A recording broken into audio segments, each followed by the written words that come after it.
سر قوة النادي الأهلي رغم التغيرات اللي بنشوفها في تغيير لعيبة، تغيير مدربين، تغيير إدارات على مدار سنين كبيرة وكتيرة في النادي الأهلي، ألا وإن النادي الأهلي ثابت على إن هو إزاي يعرف يقتنص البطولة. إيه هو السر ده؟ هقول لك، بس قبل ما نبدأ حلقتنا مع بعض ما ننساش الدعاء لإخواتنا في فلسطين وما ننساش الاشتراك في القناة. يلا بينا نعرف السر ده. النادي الأهلي يمتلك بطولات خيالية، كم بطولات غير طبيعي يصعب على أي نادي آخر تحقيق هذا البطولات. النادي الأهلي في البطولات المحلية والأفريقية والقارية يعتبر متصدر المشهد بشكل كبير. إيه اللي مخلي النادي الأهلي محافظ على الكيان ده في حصد جميع الألقاب دي؟ هقول لك الأول ألقاب النادي الأهلي محليا وأفريقيا، وهقول لك على أبرز البطولات اللي بيشارك فيها النادي الأهلي، اللي هي البطولات المهمة، البطولات اللي هي لسه لغاية النهاردة بتتلعب. أبرزهم طبعا البطولات المحلية. الدوري المصري، النادي الأهلي بيحصل على 43 دوري مصري وفي طريقه للدوري رقم 44. هتيجي تقارن النادي الأهلي بينه وبين المنافس ليه، هتلاقي النادي الأهلي فارق بفرق كبير جدا. كأس مصر النادي الأهلي يمتلك 39 بطولة، هتيجي تقارنه هو والنادي المنافس ليه هتلاقي الفرق كبير. كأس السوبر المصري 14 لقب، هتيجي تعمل مقارنة بينه وبين الأندية المنافسة ليه هتلاقي الفرق كبير. ناس هتيجي تقول لك بالتحكيم، وناس هتيجي تقول لك بالمجاملات. اللي هيجامل في تحكيم ولا اللي هيجامل في دوري مش هيفرق بكم البطولات دي. النادي الأهلي نجاحه الوحيد في حتة ان هو بيشتغل ومش شاغل باله باللي حواليه، عكس أندية تانية ما بتفكرش ان هي تشتغل وبتنتقد النادي الأهلي عشان هو ناجح.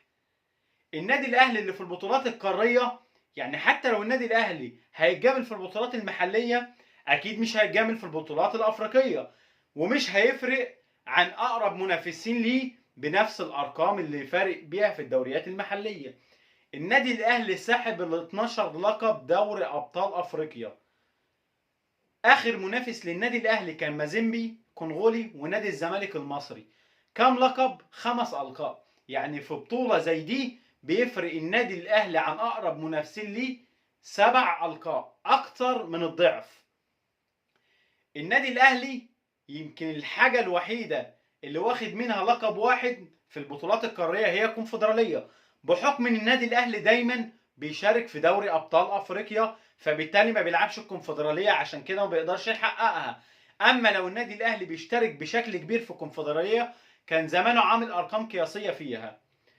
هنيجي للسوبر الافريقي، النادي الاهلي يمتلك 8 سوبر افريقي. كأس الكؤوس 4 مرات النادي الاهلي قدر يحرزهم. مش بس كده، النادي الاهلي على مدار تاريخه في جميع البطولات اللي قدر يدخل فيها لو ما قدرش يحرز البطولة فبتلاقيه طالع من الادوار النهائية، بيلعب نهائي، بيلعب دور الثمانية، دور الادوار اللي هي يعتبر بتفنش بيها البطولة. فما بيبقاش خصم سهل على اي نادي يقدر ياخد من الاهلي بطولة. ايه بقى قوة النادي الاهلي وايه السر في ان النادي الاهلي محافظ على كيانه ومحافظ على ان هو يقدر يقتنص البطولة؟ جمهور النادي الاهلي. يمكن الجمهور ده اللاعب رقم 1 في الملعب.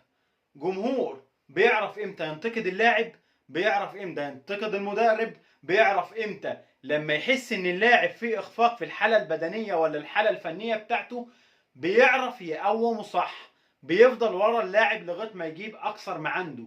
تحفيزات، بيفضل هتافات، بيشتغل على اللاعب بشكل كويس عشان يخلي اللاعب ده يجيب افضل ما عنده. وشفنا ده في مشاوير كتيرة في النادي الاهلي ومع لعيبة كتيرة في النادي الاهلي. ابرزهم امام عاشور. امام عاشور لو في اي نادي تاني غير النادي الاهلي ما كانش هيقدم المستوى ده، في ظل ان هو جاي من منافس كبير زي نادي الزمالك. يمكن الفورمه بتاعته في نادي الزمالك كانت اعلى، بس انا بتكلم في حته انتقاله من نادي الزمالك لنادي بيراميدز مثلا، كان هيتحط تحت ضغوط كبيره من جماهير نادي الزمالك. فبالتالي جه النادي الاهلي لقى اللي هو عايزه من الجمهور، ولقى اكتر من اللي كان واخده في نادي الزمالك. بالتالي قدر يشتغل على نفسه وقدر يوقف نفسه كويس. حته بسيطه عن جمهور النادي الاهلي. الجمهور ده يعني نصيحتي ليك، ما تحاولش ان انت تخش معاه في شغب.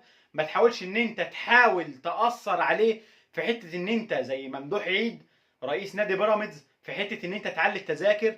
دخل النادي الاهلي وتكفلت اداره النادي الاهلي بجميع التذاكر، واللي ما قدروش يخشوا من على طريق النادي الاهلي دخلوا من على طريق نادي بيراميدز، وشجعوا النادي الاهلي في مدرجات بيراميدز. فبالتالي الجمهور ده صعب ان انت تضحك عليه، وصعب ان انت تتعامل معاه. ثبت ان النادي الاهلي في تقدم دايما. جمهوره لما بيلاقي لاعب اخطأ بيعاقبه، لاعب اساء في حق النادي بيعاقبه، لاعب او مدرب او مدير او اداره في الاداره كلها بشكل عام اخطأت في حق النادي الاهلي، بيعرف جمهور النادي الاهلي يعاقب اللي اخطأ ده صح. ما عندوش ده لاعب رقم واحد ويفرق مع الفرقه، ولا ده النجم. مفيش الكلام ده في النادي الاهلي. شفنا في ظل مع عبد الله السعيد كان النادي الاهلي محتاج له، الا وان عبد الله السعيد كان من ابرز اللعيبه المتواجدين، على ان الجمهور هتف في المدرجات بان عبد الله يمشي. رغم اللي حصل مع بيراميدز الجمهور صمم على مشيان عبد الله السعيد. فبالتالي انت كلاعب لسه بادئ، ما تحاولش ان انت حاول تخلي الجمهور يكسبك. الجمهور كسبك هتطلع كل اللي عندك. وبكده تكون انتهت حلقتنا، والسلام عليكم ورحمة الله وبركاته. نشوفكم في حلقة جديدة.